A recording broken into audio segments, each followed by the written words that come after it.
Gracias. Quiero agradecer y saludar a la mesa y a todos los participantes.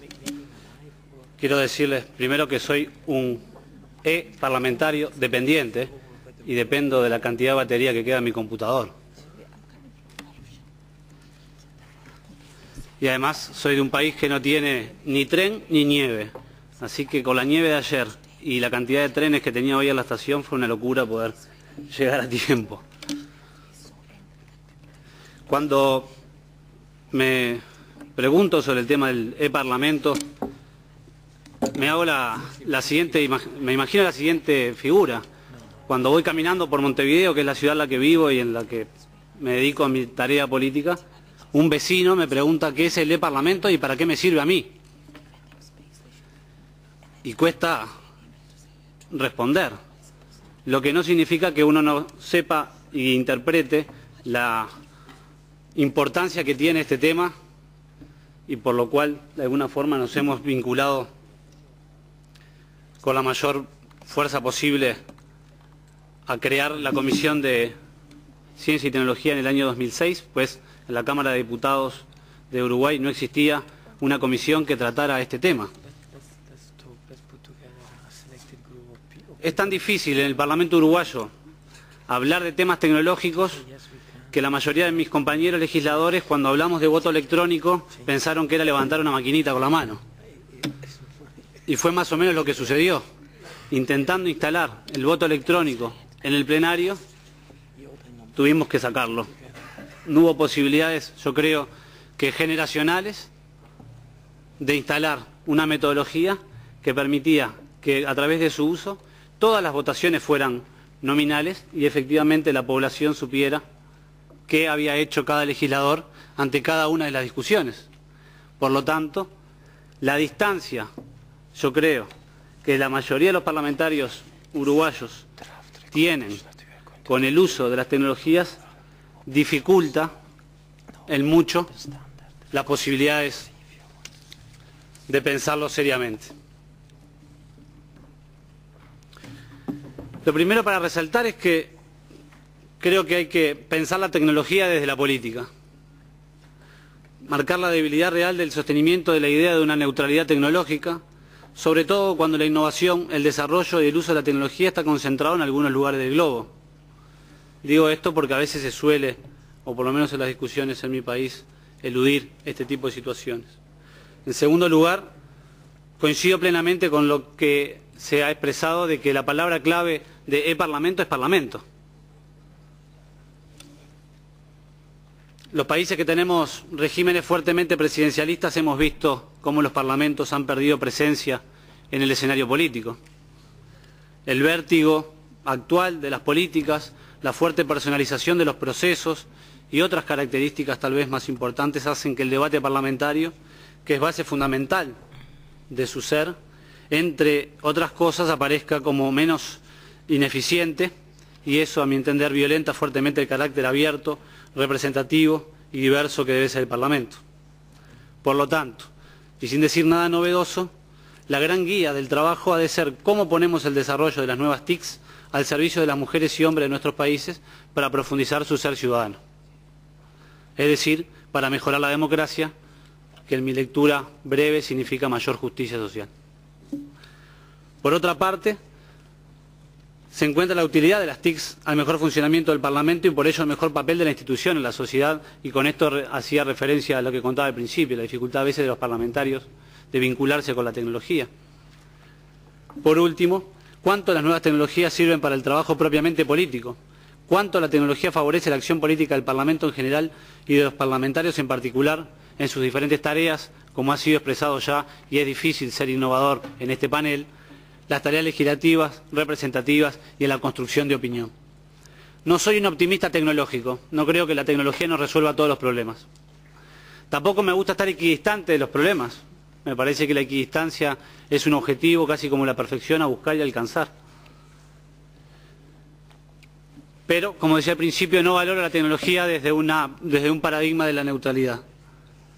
Las TIC en el Parlamento tampoco son neutras, tienen una direccionalidad propia de la tecnología y de quién las utilice y de cómo, y mucho menos en el desempeño democrático. La mayoría de los uruguayos no acceden a Internet desde sus casas, ni las usan para realizar trámites ni para conseguir información. Las usan para comunicarse muy probablemente entre sus amistades y o familiares, muchos de ellos tal vez en el exterior por la migración. Solo el 17% de los hogares con hijos entre 6 y 19 años tienen acceso a Internet. Por lo tanto, tal como señalaba la expositora que me antecedió en la palabra, muchos de los problemas que hoy tenemos en nuestros países tienen más que ver cómo hacemos para que la tecnología llegue al ciudadano para luego poner el Parlamento en línea con el ciudadano.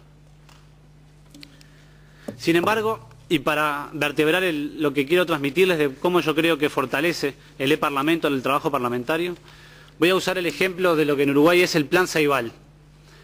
El ceibo es la flor nacional del Uruguay.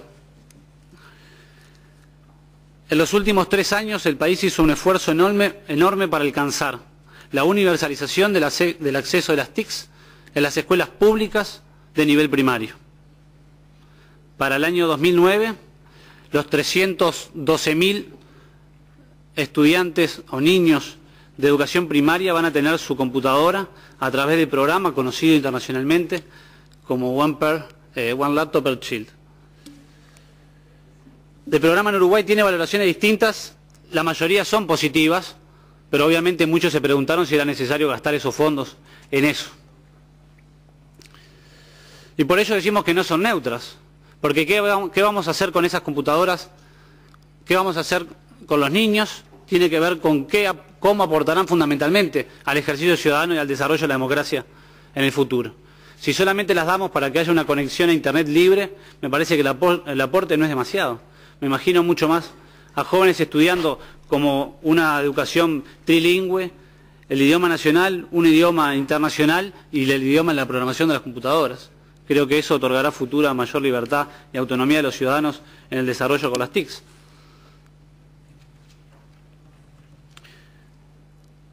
Les decía que a mediados del 2006 creamos la Comisión de Ciencia y Tecnología.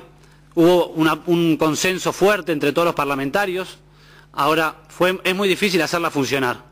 Ustedes saben que para los políticos salir en la tele y estar en los diarios es como el aire para respirar. Y estos temas en Uruguay no convencen mucho, no atraen mucho la atención. Por lo tanto, ha sido muy difícil que la Comisión de Ciencia y Tecnología efectivamente pueda funcionar para aportar al debate parlamentario. Y se hace difícil pensar un e-Parlamento en Uruguay si la Comisión de Ciencia y Tecnología no suele convocar a la mayoría de sus integrantes. Pero nuevamente recalco que hay un tema generacional. Los más jóvenes del Parlamento son los que asisten mayormente a la Comisión de Ciencia y Tecnología, lo cual uno tiene expectativas hacia el futuro de que efectivamente se vincule el Parlamento de forma más contundente con las nuevas tecnologías.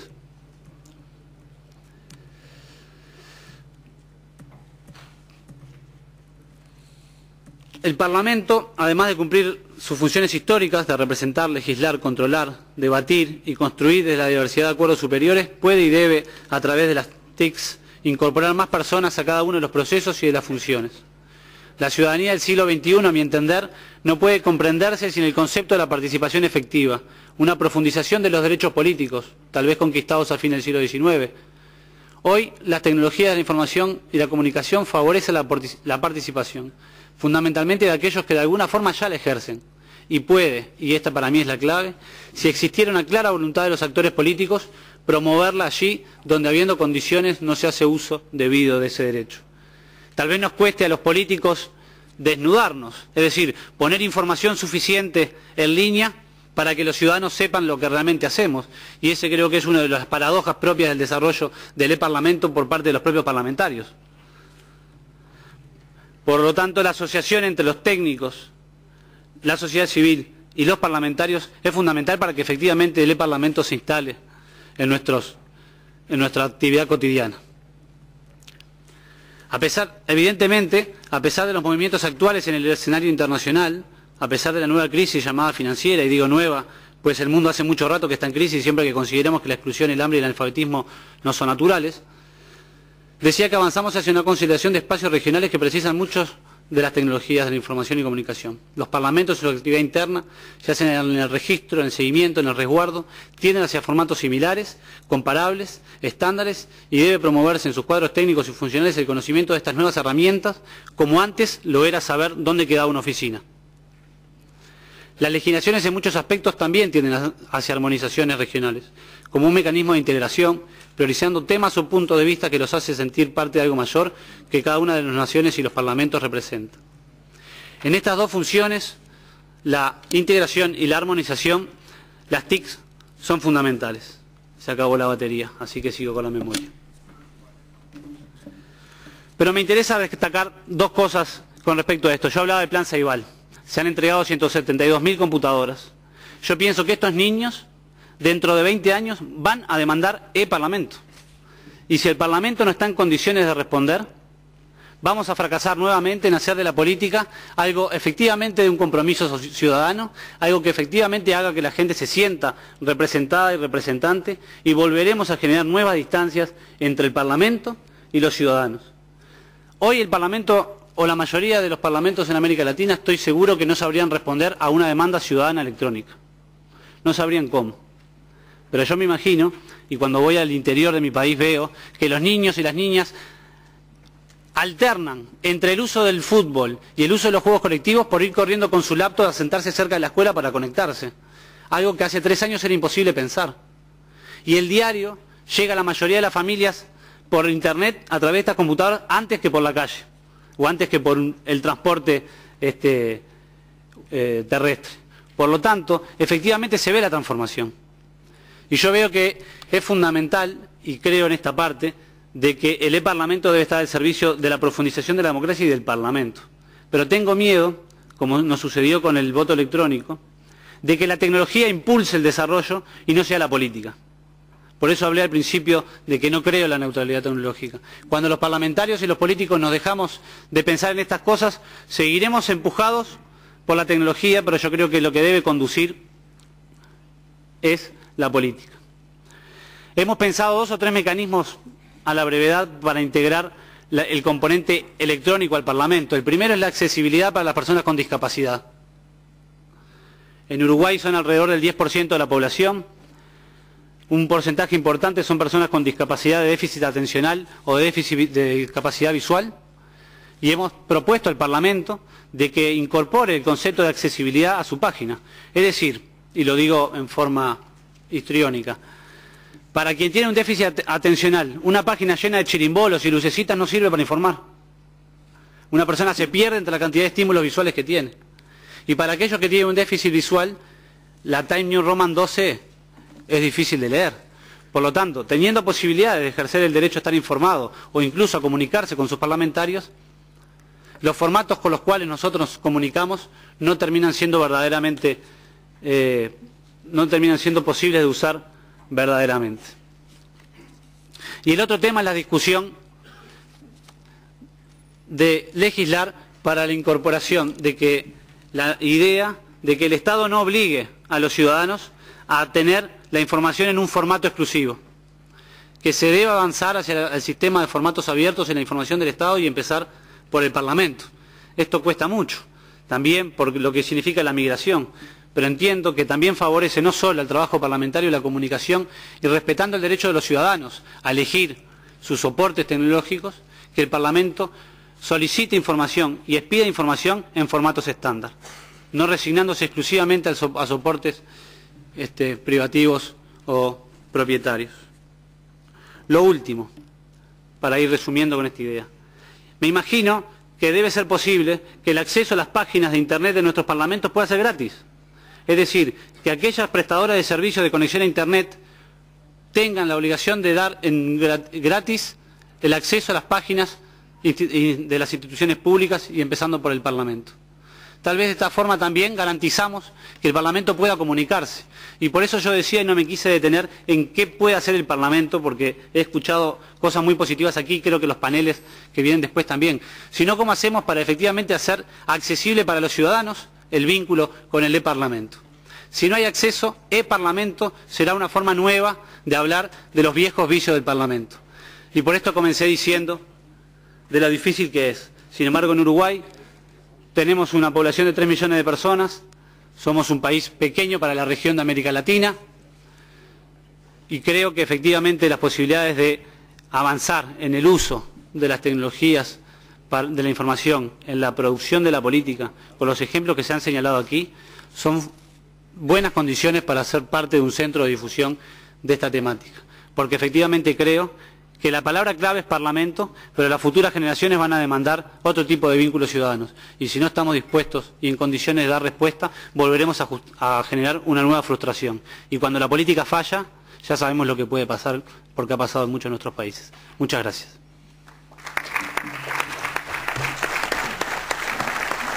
Thank you.